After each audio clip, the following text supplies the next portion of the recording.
So what I'm now going to do is go back to the app service, and I'm going to create the second microservice that we're going to work with. And the second microservice is going to be our BFF. So I'm coming back to our starter point, and I want to pick Express Backend, and I'm going to call this iOS BFF Backend for Frontend, and I'm going to give it a number, and I'm going to just pull this as, okay. And we're not going to add any services to this. We could have added security and various other things, but what we're going to do is manually make this BFF communicate with our Spring app. But this time, I'm going to deploy this into Cloud Foundry, which is a different compute platform, but it's very good for edge of network, for lightweight frameworks like Node, and it's very good for API gateways and integration. So I'm now going to create a Cloud Foundry toolchain. So once that's created that environment, and it's deployed that into Cloud Foundry, what I can do is then just customize the code. And it's the same process. I'm going to git clone the repo that it creates.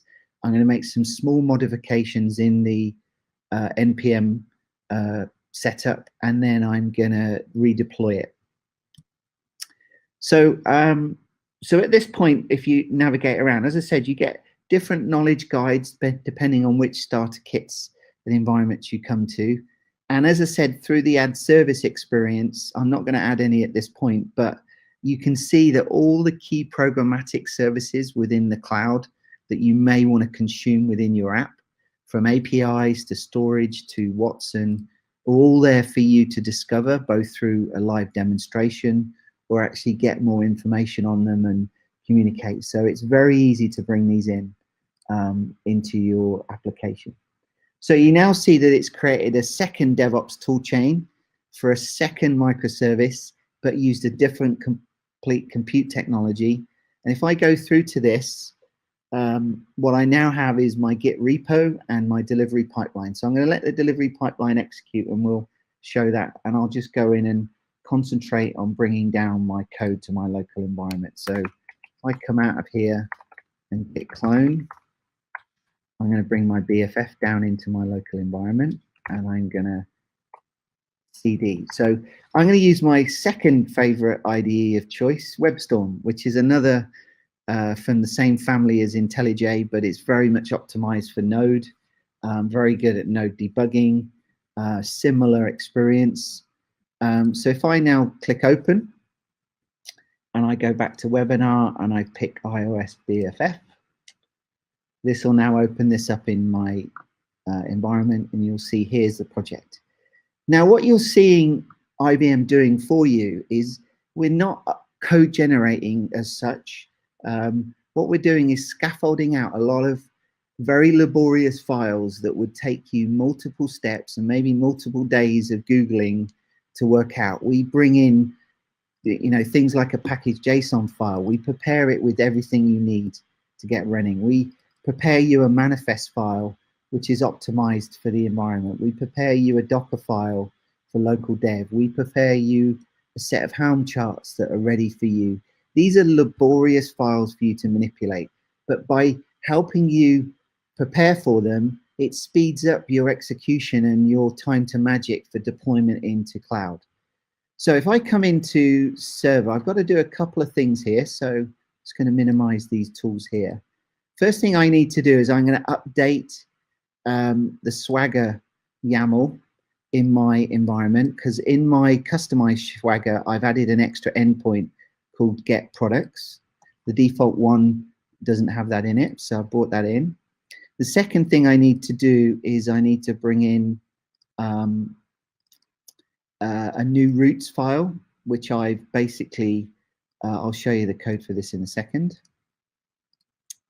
So I bring in a new roots file, and if I go into the roots file for products, what this will do is this will add a /products API on my BFF, and it will go off and make a call to my remote microservice. Now, this isn't ultimately best practice. I would put a proxy or an ingress server in between it, but for speed and explicitity, I'm going to go back and show you, I'm going to go and pull that environment that we came over here earlier. So here's the port, and here's the host that I'm going to take, and I'm going to bring that back into my WebStorm environment. And if I just replace localhost with that, then it will go off to my Spring microservice, return that. And this is the point at which I can use a BFF for what it's good for, which is to aggregate multiple microservices together, maybe do a small amount of logic, and then optimize the API so the data going through to my mobile app is specific to my mobile app, not necessarily to my back-end systems. So the final thing I need to do is I need to just do a quick test here, and I also need to install the request package and save it in my package.json. And I just need to do an npm install to pull down my latest. I could use the local Docker image, but again, for time, I'm choosing to do native node development in my environment. So if I come back to my environment, let's go and have a look and see what's going on in terms of deployment. So let's go have a look at my my Spring microservice, and let's go and have a look at it. It's deployed the second version. So it looks like it's just about to deploy build 2. So if you remember, I did a git push. So that's now deployed it. So if I now go back to Swagger and refresh that, it does take Kubernetes a couple of seconds to complete its deploy. So let's just go and have a look and check that it's deploying its next version. Let's just double check. Okay, so I've hit a slight snag with that deployment. I can go in, at least look at the logs.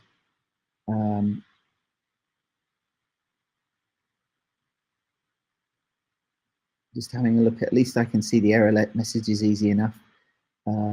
Service URL specified. Let me go back to the secrets and just check that secret is there. What I might do is just try and restart that deployment, but I'm just going to delete that and then restart that again from the toolchain. I'm just going to rerun that deployment once that delete is finished.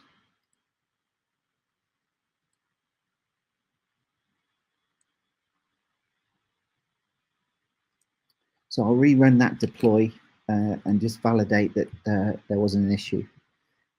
So coming back to our Express app, if I come back to our Express environment,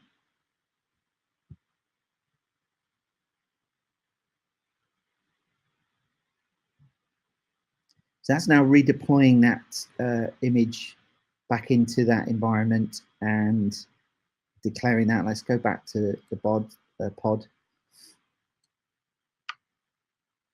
This is now redeploying it, and you can see the timer in Kubernetes console. Let's just refresh that. Right, that's cleanly deployed that time. So what I'm going to do from this point is I'm now going to return back to my cloud service and have a look at our BFF. And if I go and have a look at the BFF deployment, what we should see is that that is successfully built and deployed. And what I can do from here is now go and have a look at this application running in the environment. So if I do view app, you'll see that it will hit that app. And if I click on /explorer, it will now hit the Swagger environment, and you can see it's got our Swagger endpoints here. So what I can do with this application is I can now add an API to it. So if I now go to the dashboard, and you'll see that I've now got the Cloud Foundry app showing up in my dashboard. If I navigate into the administration console and click on API management, what I can do is I can say get started, and I can add an API. Now, if I add in that same Swagger file that you saw me select earlier, so we're now talking about the same same environment. So if I now pick this up and then I pick products.yaml, so I need to go to webinar, go to BFF, and then if I go into public, you'll see I put the Swagger YAML in here. What I'm now doing is I've now mapped the same Swagger definition that my app runs with into my app. And if I now save this, and if I now enable this API to be managed by the platform, I will now be able to make live API calls to this environment. So if I now go to API Explorer and then go to Get Health, and then I go try it and call it, let's call that multiple times. Let's just click that lots of times. You'll see I'm getting successful status is up, so the app is running and ready for me to work with. If I go back to summary, you'll see that this will refresh with the number of live API calls that were made. So the final bit of the step of the piece is we've created a Spring microservice connected to Cloud, and we've exposed that. We've had what we've then done is created a BFF, and we configured that to communicate with our Spring microservice. What we've then done is created an API to manage and protect that microservice, so we can very easily add in security. We're going to create a mobile app that's going to consume that API. So if I go into starter kits and I say I want to create a new mobile project, and I'm going to call it the products display app, and if I click Swift as the programming language, if I now in add service now select the API and I pick the products BFF API and click next, if I now download that code to my local environment, I can now run this in iOS Xcode, and I'll show you some other couple of cool things that's been added into this code. So I'm going to bring that up into my download environment, and I'm now going to open that up in a terminal. And what I'm going to do is I'm going to run something called pod install, which is very familiar for iOS developers, which pulls down the dependencies. And then if I now open up my workspace in Xcode, so that's 3 IDEs I've been using, full stack developer. Within here, you'll see that it's done something pretty smart. It has created a client-side SDK for you to communicate with that API. So it's created an API to talk to the products endpoint and an API to talk to the health endpoint. So if you open that up in an external editor, you'll see that it's code generated basically a client binding for both health and for product. So if I click on the health and then just cut and paste the API to interrogate the health endpoint, if you remember, it says status of up, and I come back to Xcode and I go into my view controller and I just literally paste that code in here, and I set a breakpoint at that, and I set a breakpoint when it gets called.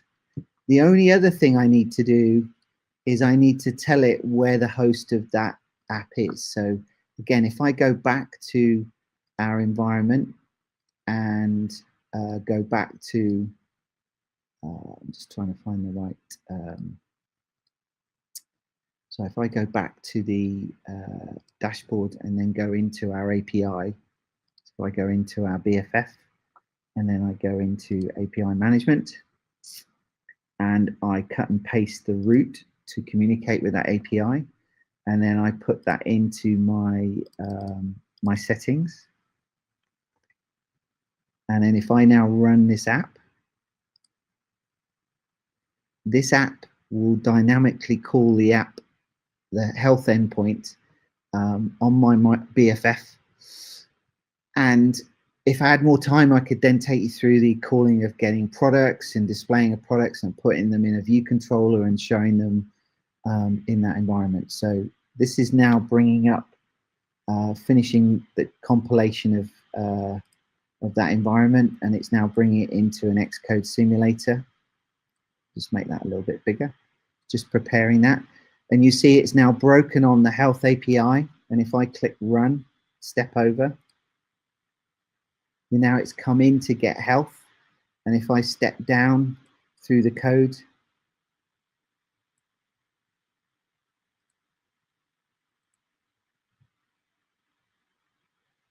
you'll see that it's called that health API and come back with a response. Although in this point it says could not connect with server. I just need to just double check I put the right API endpoint in.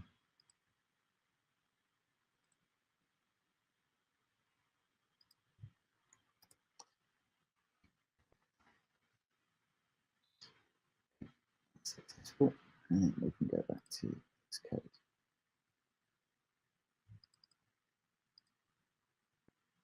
Okay, I'm just going to rerun that again. Just try that again. Let's just try that again.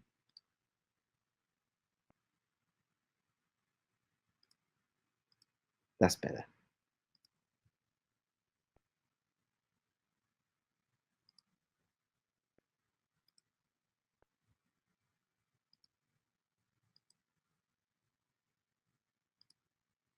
So there you see status stroke up has come back from that API call. So probably a user error on my part on that setup. But so just to close out, what you've seen in just a few minutes is the live creation of 3 reasonably sophisticated programming models, a Spring microservice communicating with a cloud and database, a BFF written in Node, which has been set up to talk to call that microservice, and then wrapped using API Connect.